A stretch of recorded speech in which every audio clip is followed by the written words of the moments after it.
Hello, my name is Krista Kay from the Boys and Girls Clubs of Metro Los Angeles. Today for Arts Expression, we'll be making our own Play-Doh. These are the materials that you'll need: vegetable oil, flour, salt. You can use a cup or a bowl or a spoon or a stick, and food coloring. I'm gonna use blue because blue is my favorite color. First, put some flour in your cup. Next, put some vegetable oil in your cup. Now, add some salt. Don't forget to add your food coloring. Now it's the fun part. Stir, stir, stir.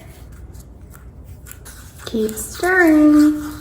As you stir, feel free to add more flour, vegetable oil, or salt if needed. Once you've stirred your Play-Doh long enough in the cup, go ahead and take it out with your hands. Here's how mine looks like.